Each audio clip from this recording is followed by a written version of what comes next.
At the end of 20 years in which Solomon had built the house of the Lord and his own house, Solomon rebuilt the cities that Hiram had given to him, and settled the people of Israel in them. And Solomon went to Hamath-zobah and took it. He built Tadmor in the wilderness and all the store cities that he built in Hamath.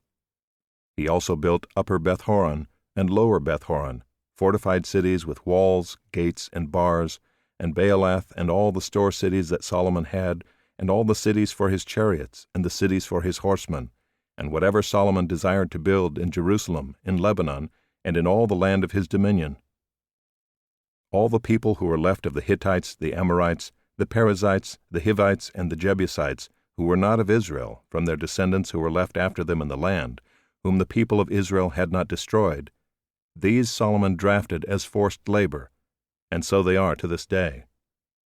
But of the people of Israel Solomon made no slaves for his work. They were soldiers and his officers, the commanders of his chariots and his horsemen. And these were the chief officers of King Solomon, 250, who exercised authority over the people. Solomon brought Pharaoh's daughter up from the city of David to the house that he had built for her, for he said, "My wife shall not live in the house of David, king of Israel, for the places to which the ark of the Lord has come are holy." Then Solomon offered up burnt offerings to the Lord on the altar of the Lord that he had built before the vestibule, as the duty of each day required, offering according to the commandment of Moses for the Sabbaths, the new moons, and the 3 annual feasts, the Feast of Unleavened Bread, the Feast of Weeks, and the Feast of Booths. According to the ruling of David his father, he appointed the divisions of the priests for their service, and the Levites for their offices of praise and ministry before the priests, as the duty of each day required, and the gatekeepers in their divisions at each gate, for so David the man of God had commanded. And they did not turn aside from what the king had commanded the priests and Levites concerning any matter, and concerning the treasuries.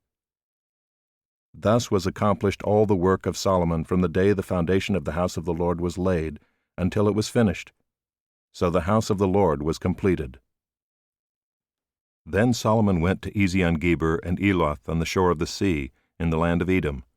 And Hiram sent to him by the hand of his servants, ships and servants familiar with the sea, and they went to Ophir together with the servants of Solomon, and brought from there 450 talents of gold, and brought it to King Solomon.